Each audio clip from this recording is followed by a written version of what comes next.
إن شاء الله قولها حكومة أنت كجوك تبنتلان iyo golaha xukuumadda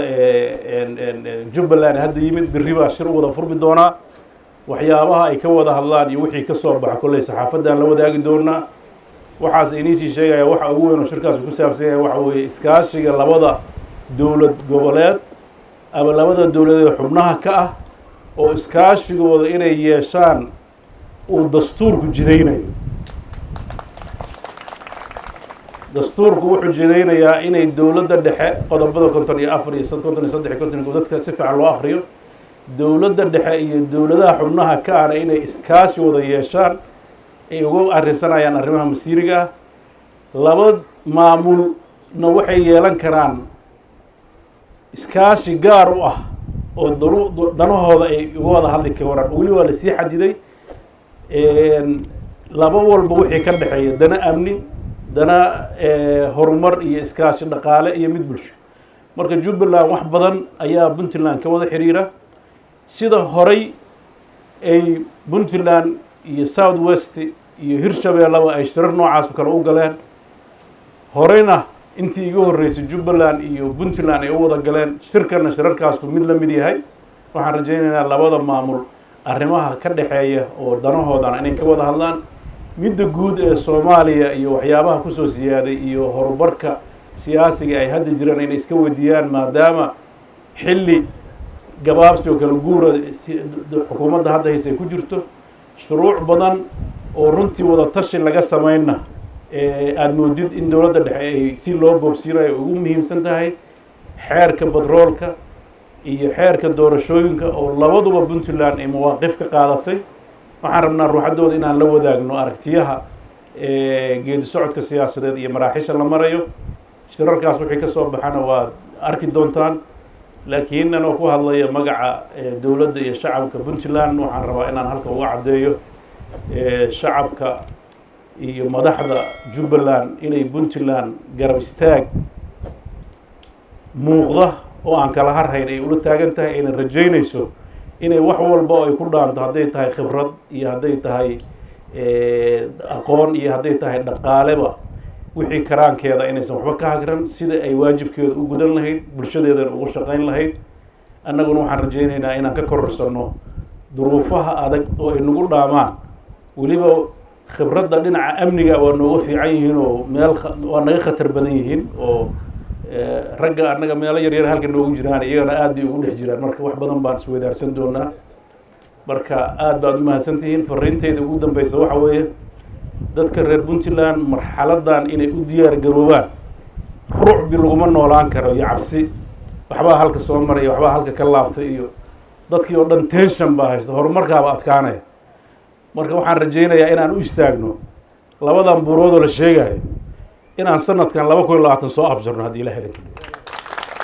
taas inaan isugu tagnaa noo balan ah si sal muggiis aan u fariisano markaasaan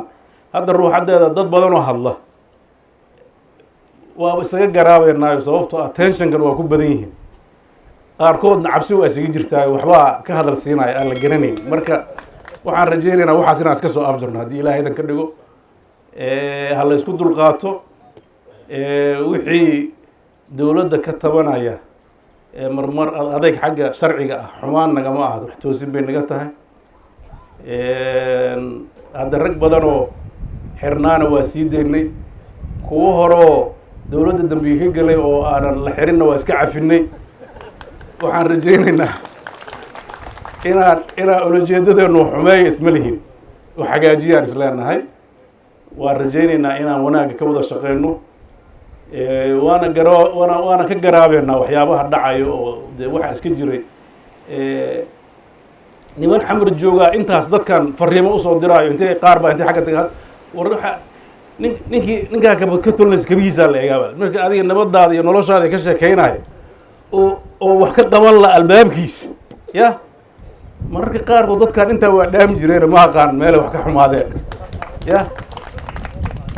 ogtahay in runta la isku sheegaa la rabaa dawladda federaalka sidaa ugu gurma jirin anaga gurmad naga rabta runta markaa inay sheego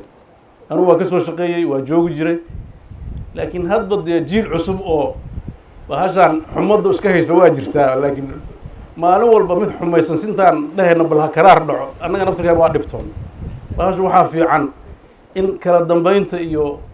jiilba jiilka ka horeysa inuu ku daydaal rabaa mogta haddii laakiin waxaan maqli jiray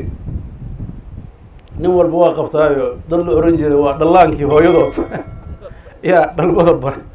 dhalinyaro yaryara adig wax kuu sheegaya waxay leeyihin marka waxaan leeyahay facebookgaana yuuna waalin ragga dhalinyarada aho danteenna aan ka shaqeyno degaankeenna aan camirano taa waxay la tahay waa wax in laga wada shaqeeyo u baahan dadkuna mas-uuliyadda isku ixtiraamaan qof walbana shaqada uu hayo lagu ixtiraamo odayga dhaqankaa iyo culimada iyo dhalinyarada iyo aqoon-yahan iyo qof walba tiisa loo daayo markaan intaa ka soo tago waxaanu soo marray jid dheer waxaan marka hore aada ugu faraxsanahay inaan boosaasan nimaadno muddadaa kadib waayo garoowe dhowr goor baan tagnay qardhana waan tegay gaalkacyana waan tegay markaa bal inaan xaruntii ganacsiga iyo boosaaso iyo xilligan inaan nimaadno waxay noo tahay sharaf weyn inaan maanta biyo kulula tagnana oo aan biyihii kululaa galno iyaduna wax weyn bay noo sii tahay reer boosaaso waxaan idin leeyahay aad baan idinkaga mahad celinayaa soo dhaweyntiinii aadna soo dhaweyseen iyo sida aada guud ahaan dadkaba u soo dhaweyseen ee maanta loo wada degan yahay ee dadku sharaf iyo nabad iyo nolol ay ugu wada nool yihiin waana waxaad hore ulahaydeen oo dhaqan idiin ahaa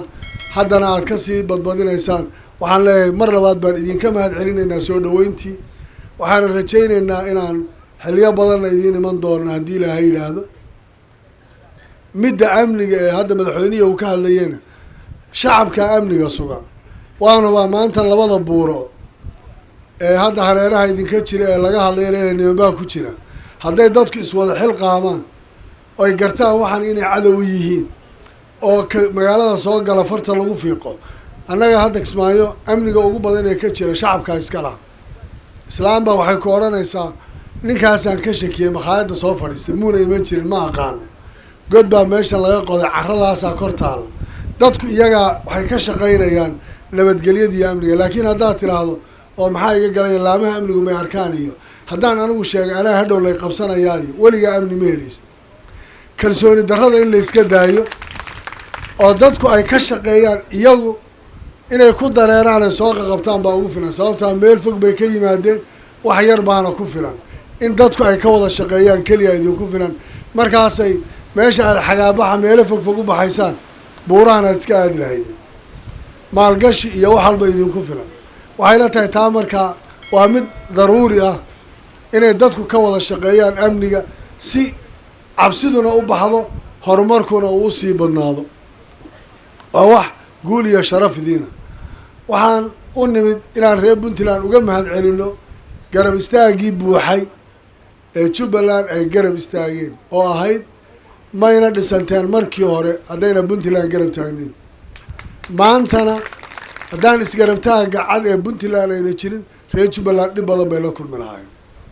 mana aha inay dulmi ku garab istaagayeen buuggii yaraa ee buluugga ahaa ee dastuurka aan qorannay isaga aan isku ixtiraamno maaha dulmi noogumayna garab istaageen war kan waxaa ku qoran aynu ku heshiino oo isagan aan ku dhaqanno hadday noqoto nin waliba markuu yimaado kursiga markuu u socdo waxbuu ka hadlaa markuu yimaadana suuro kalaa u muuqata wax kalaa isa suraa wuxuu istusayaa hadhow seed kusoo noqonaya see la yeelaa iyo maxaa mashruuc iyo maxaad fulisaa waddankaana maanta wuxuu ku jiraa kugusan in la tashado aday kugu fiican tahay taladani maxay tahay war maxaan yeelaa waan hubaa qolada maanta joogta 2015 iyo 16 iyo haddii ayna jirin madashii qaranka oo lagu wada tashanayo wax la isku weydiin inaan xataa doorashaba dhacdeen ama aysan yimaadeenba waraan tashano oo waxa la isugu yimaado oo dastuurka la ixtiraamo oo isaga la isku xaq dhowrayd waxa reer puntland ay noogu yeeliyeen waan uga mahad celinayaa wax la gudi karana ma aha laakiin waxaan is leeyahay waa mid waajib oo saaran oo ay iyada garteen saxna ahayd inay intaa yeelaan inaan waxaa la yidhi saana saan baa lagu gudaa saxana saxan baa lagu gudaay inaan hadda annaguna intaan nimaadno ilaa waad mahadsantihin oon idiin nimaadno oo weliba boosaaso nimaadno waxay ka jawaabaysaa tii shalay xilliga adag ay noogu yimaadeen ee nagu garab istaageen inaan idhaahno reer Puntland waad mahadsantihiin garab istaagiinii waanaan idinka mahad celinaynaa taasa asala waxaan rajaynayaa ma diidanin dowladda Soomaaliya ma diidanin Soomaali isku duubnaata ma diidanin Soomaali wax qaybsata ma diidanin inaan u hoggaansano shuruucda waddanka laakiin waxaa asala waxaan ka shaqaynaynaa inay noqoto wax sharciga ku qotoma dadku isku ogyihiin laga tashado taasaanan ka tashan doonaa haddii Ilaahay yidhaahdo ama labada state ha noqoto dantooda ama midda guud ee Soomaaliya ha noqoto ama aragtida noo soo baxaysa ha noqoto waxaan rajaynayaa wixii ka soo baxa inaan waqtigeeda sheegi doono haddii Ilaahay yidhaahdo